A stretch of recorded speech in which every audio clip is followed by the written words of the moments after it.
இதனால் என்ன ஆகுதுன்னு பார்த்தீங்கன்னா, ஒரு மருத்துவ முறையை பற்றிய தவறான அனுமானங்கள், புதுசான ஒரு மருத்துவம், சித்த மருத்துவத்துடைய முறை ஒன்று இருந்தாலும் இந்த மக்கள் வந்து போய் தவறாக வந்து பிரச்சாரம் பண்ணுறதுனால அந்த மருத்துவத்தோட தன்மையும் கெட்டு போகுது.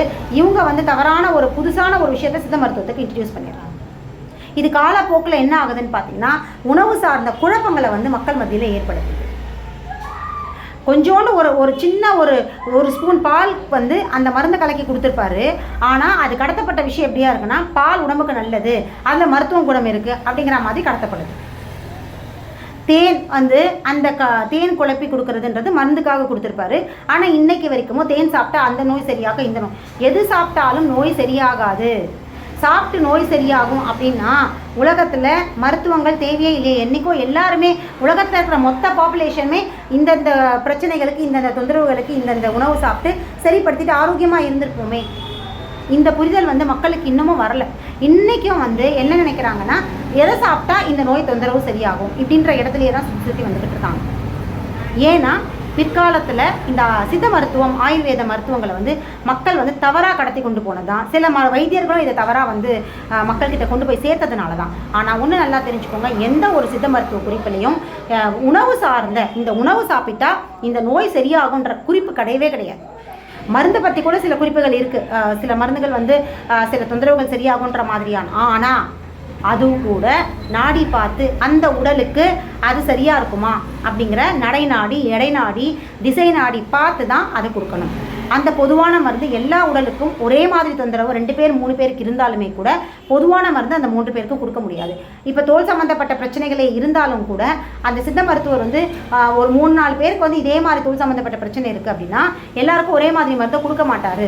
அவங்களுடைய நாடியை பார்த்து ஒவ்வொரு தடவையும் ஒவ்வொருத்தருக்கும் தோல் சம்மந்தப்பட்ட பிரச்சனை வெவ்வேறு கழிவுகள் தேக்கத்தினாலையும் வெவ்வேறு மூலகங்களின் பாதிப்புனாலையும் இல்லை வாதம், பித்தம், கபம் இதோடைய இம்பேலன்ஸ், எதில் வேணால் இம்பேலன்ஸாக இருக்கலாம், அதோடைய பிரச்சனைனாலே இல்லை வெப்பம் குளிர்ச்சி உடம்புல சமநிலை குலைஞ்சு போகும்பொழுது அதனாலேயும் கூட அந்த தொந்தரவுகள் ஏற்படும். ஸோ இப்படி நிறைய காரணங்கள் இருக்குது. அதோடைய அடிப்படையில் தான் ஒரு சித்த மருத்துவர் வந்து இல்லை ஒரு ஆயுர்வேத மருத்துவர் வந்து மருந்து கொடுத்துருப்பார். தனித்தனியாக தான் கொடுப்பாரே தவிர பொதுவான மருந்து கிடையாது. பொதுவான மருந்து பிற்காலத்தில் தவறான ஒரு சில நபர்களால் கடத்தப்பட்டுருக்கு. இதை சாப்பிட்டா இந்த நோய் சரியாகும் அப்படிங்கிற மாதிரியான மருந்துகள்லேயே கடத்தப்பட்டிருக்கு. அதை விட உணவு சார்ந்த ஏகப்பட்ட குழப்பங்கள் வந்து சித்த மருத்துவம் தான். ஏன்னா மருத்துவம் அப்படின்னாலே அக்குபஞ்சரில் வந்து உணவு பரிந்துரைப்புன்னு கிடையவே கிடையாது. ஸோ உணவை பற்றி பேசுகிறது அப்படின்னு பார்த்தீங்கன்னா பாரம்பரிய மருத்துவங்களை தான் வந்து அவங்க மக்கள் வந்து நான் எடுத்துகிட்டு இருக்காங்க. ஸோ யார் வந்து இந்த நடுவில், அதாவது இடைக்காலங்களில் வந்து இந்த உணவு சார்ந்த நிறைய குழப்பங்களை ஏற்படுத்தினாங்கன்னு தெரியல.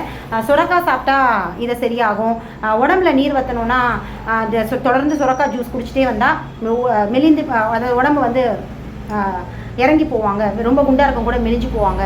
அப்புறம் வாழைத்தண்டு சாறு சாப்பிட்டா உடம்புல இருக்கிற கொழுப்பு கரையும். இந்த மாதிரியான தவறான விஷயங்கள். வெண்டைக்காய் சாப்பிட்டா மூளைக்கு நல்லது. இந்த ஏகப்பட்ட விஷயங்கள் நிறைய இந்த காய்கள் சம்மந்தப்பட்ட இதை சாப்பிட்டா அது சரியாகும், அதை சாப்பிட்டா இது சரியாகும்னு சொல்லி தவறான விஷயங்கள். அதை சாப்பிட்டு பொன்னாங்கண்ணி கீரை, முக்கியமாக இதுதான் பொன்னாங்கண்ணி கீரை 48 நாள் சாப்பிட்டா கண் பார்வை சரியாகும். கண் பார்வை யாருக்கு சரியாகும்னா வாங்குறவருக்கு தான் சரியாகும். ஏன்னா அவருடைய பணம் அங்கே நல்லா வந்துச்சுன்னா நல்ல கண்ணாடி வாங்கி காஸ்ட்லியாக வாங்கி போட்டுக்குவார். 48 நாள் நீங்கள் பொன்னாங்கண்ணி கீரை வாங்கி சாப்பிட்டுக்கலாம். பொன்னாங்கண்ணி கீரை 48 நாள் சாப்பிட்டு யாருடைய கண் பார்வை சரியாக இருக்குன்னு காட்ட சொல்லுங்கள். ஆனால் இது வரைக்கும் இந்த தவறான ஒரு விஷயம் இன்றைக்கும் புழக்கத்தில் இருக்குது. மக்கள் பேசிட்டு தான் இருக்காங்க. கீரை சாப்பிட்டா ரத்த விருத்தி ஆகும். எது சாப்பிட்டோ இப்போ கீரையே கிடைக்காத ஊரில் என்ன பண்ணுவாங்க? இப்போ பொன்னாங்கண்ணி கீரையே விளையாத பாலைவன பிரதேசங்களில் கண் பார்வையே தெரியலையா? இல்லை அவங்க கண் பார்வை வந்தால் அவங்களுக்கு ஆப்ஷன் இல்லையா? சரியாகவே இல்லையா? பொன்னாங்கண்ணி கீரை எங்கே கிடைக்குதோ அங்கே விளைஞ்சவன் யாரோ கிளப்பி விட்ட ஒரு வதந்தி தானே தவிர, இல்லை வியாபாரத்துக்காக பொன்னாங்கண்ணி கீரை வியாபாரம் படுத்திருந்த காலங்களில் அந்த வியாபாரத்தை இம்ப்ரூவ் பண்ணுறதுக்காக இந்த மாதிரியான ஒரு சூட்சமங்களை வந்து கிளப்பி விட்டுருக்குது. இதுதான் வந்து நடந்திருக்குமே ஒழிய எந்த ஒரு சித்த மருத்துவரும் எங்கேயாவது எடுத்துக்காட்டுங்க பொன்னாங்கண்ணி கீரை சாப்பிட்டு கண் பார்வை சரியாகும்னு சொல்லி சித்த மருத்துவர் குறிப்பு எழுதி வச்சிருக்காருன்னு சொல்லி காட்டுங்க.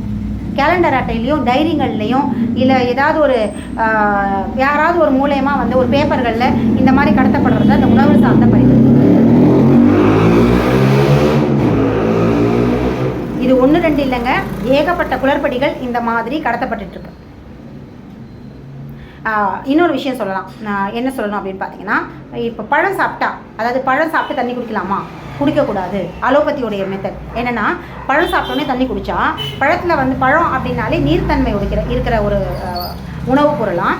அப்போது தண்ணி குடிக்கும்பொழுது இதில் இருக்கிற நீர்த்தன்மை இந்த தண்ணியில் குடிக்கும்பொழுது அஜீரண கோளாறுகள் ஏற்படும் அப்படின்னு சொல்லி ஒரு வதந்தியை கலப்பி விட்டுறாங்க.